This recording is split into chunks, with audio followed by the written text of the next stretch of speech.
So I've been wanting to watch this Gucci Mane and Keisha Kr interview. So I'm gonna just react to it. V, Just Hilarious, Charlamagne the God. We are the Breakfast Club. Lauren LaRose is here as well. We got a special guest in the building. Yes, indeed. We got Gucci Mane and his wife Keisha Kr. Welcome. How y'all feeling? Y'all look amazing. Thank you. New book out, episodes. Yes. Man, I thoroughly enjoyed your book, Gucci, man, because, you know, we give people props when we were younger for being real, and a lot of things that we say is real is like when somebody gangster, when somebody, you know, we call them tough, but to me, the most realest thing you can do as you get older is just be vulnerable. Yeah. You know what I mean? And go on a journey of healing and share that journey with people, and you definitely did that in this book. Thank you, I appreciate that. I always see you talking about mental health. I be listening to y'all. You always championing mental health, you know what I'm saying? So that's I said, make sure y'all get that book to Charlamagne before I come up there. Absolutely. Because I knew you was going to read it. Absolutely. Yeah, so what got you to the point where you said this is the time to share the story? Because most people will say, like, you know, I don't want to share that story. It might be embarrassing. It might make me look this way, but you were open and completely open about it. What got you to that point where it's like, this is the time? I think when I had an episode in like 2019 or 2020, around COVID, and that was just like after that, I was like, man, I got to really just hold myself accountable and take care of my health. I don't never want to have an episode again. I'm like, I'm gonna see a therapist. If I had to take medicine, I kind of like threw the towel in, like, you know, what I need to do to get better. I just didn't never want to have that happen again. And then my wife was pregnant with my little boy, and I'm like, I don't want to raise a family, and then my mental health gone. What if I have an episode I can't come back from? You know what I'm saying? So I just like starting to do the work and like start seeking the help. You never know people's experience in life, so I always like to be kind to people, but you also do have to take accountability, I think. Keisha, I'm glad you're here because we always have conversations about the people who have to deal with the individuals with the mental health issues. It feels like nobody ever speaks to y'all. It's tough. Sweet. What made you not run? Because you could have ran. You could have been like, I'm out. Nah, this ain't for me. But you stood 10 toes down and said, I'm going. I experienced him going through episodes before we were married, and I was like, man, somebody got to help this guy. It was really, really bad. It's really sad because you're seeing someone you don't know. They're saying things to you that are disrespectful, so mean, and you have to just like, but I'm not talking to Gucci. Who is this person? Right. So I felt like if I left, he wouldn't have been the same. He needed someone to help him. And then when we were supposed to get married, someone said to me, you know, you're going to have to deal with this through your marriage, right? And I'm like, I'm cool with it. I'm going to fix him. You know. How heavy was that for you, though? Because the fixing isn't like an overnight thing. No. I saw Gucci, you did Big Facts, and you were talking about how one time you said to him, I should record this so that you can see, because he wouldn't even remember some of the things he was doing, but it would like, you'd be like, oh my God, like what's happening right now? Yeah. How heavy was it in the process of trying to help him get better? There was one point I had to just go on my knees and pray because it's like, he's like, I don't like you. I mean, the things he would say are really, really bad. And I just have to like take a deep breath. Like I said, I'm not talking to you right now. You want to sit here and be crazy alone? I'm not going to allow you to be crazy alone. Yeah. So like I have to like set a plan up. Like at one point I called his attorney, I called some bodyguards, and I just planned a whole kidnap, and we kidnapped him and took him to the hospital because we could not get him to the hospital. I'm not gonna lie, that's crazy. And he was trying to fight them and everything, but it was 6 of them. He couldn't handle it. And we threw him in the car. He would try to jump out the car, so we put him in the center of the car, you know? And that was like his last episode. That's a 5150, right? That's what they call it? When you go to the like, Yeah, but they try to do things where he could sign himself out, and I'm like, he's not signing. Like I'm stern with them. He's not signing himself out. I'm his wife, and I'm his power of attorney. He ain't going nowhere. Like I have to be strict. It's kind of like you have to go in mother mode, you know, and put your foot down. Were you ever scared? I was never scared he would hurt me. People were scared for me, but it's a scary moment. Yeah.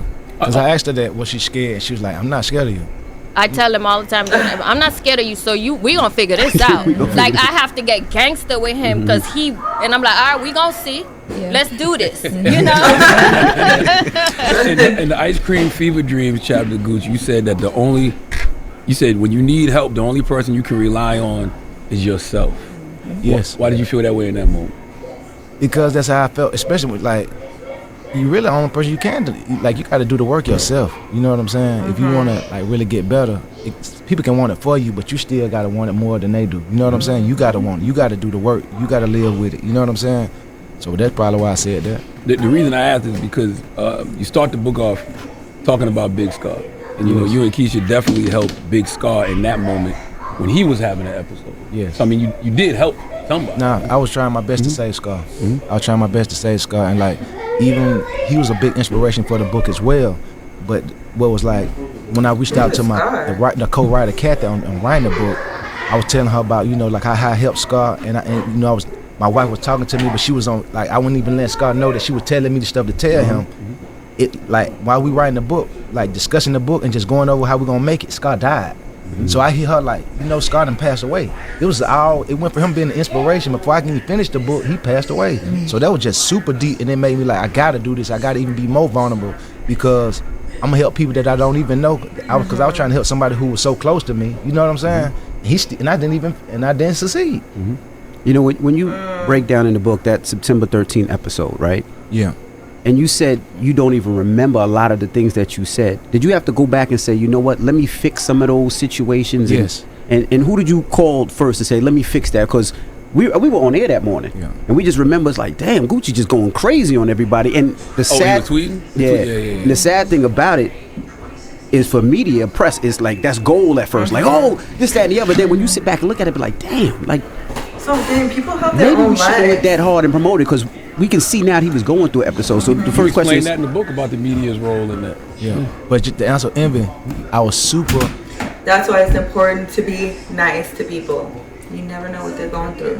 Damn. This is a sad interview. Like, truly. Embarrassed and hurt by the things Not sad, but like informative. But like, you just never know what people are going through. I said because like I wasn't well then, right?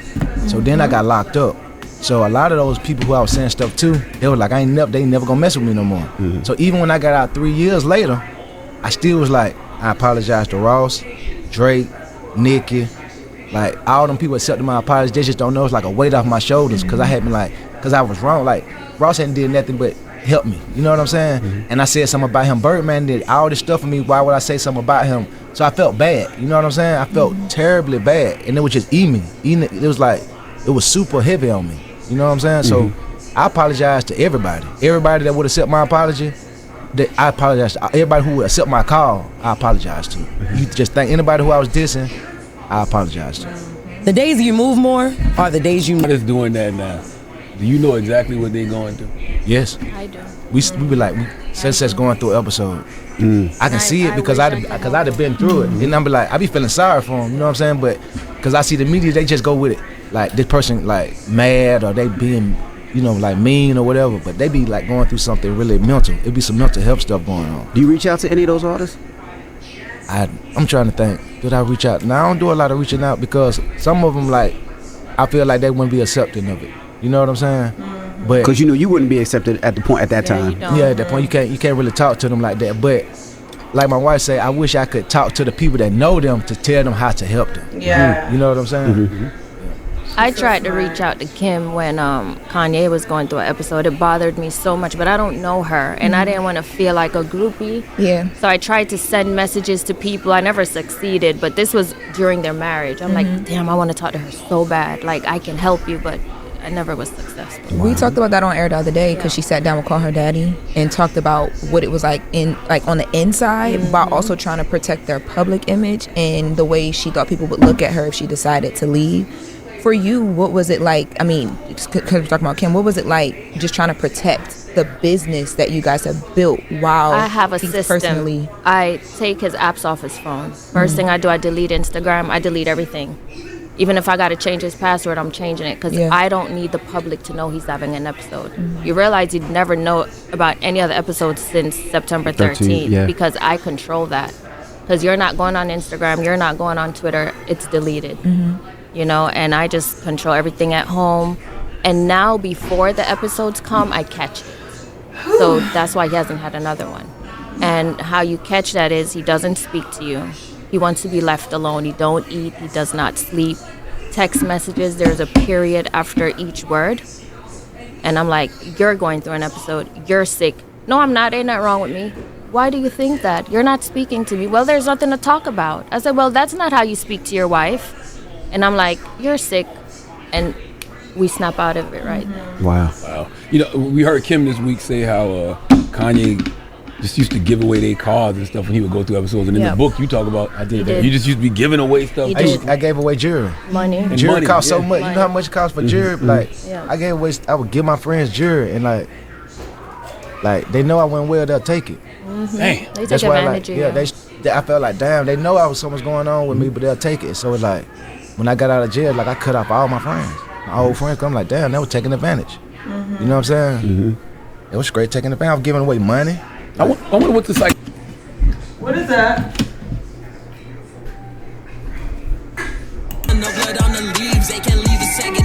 They did. Did speak before. How was that I'm gonna end the video now. I'll just come back tomorrow.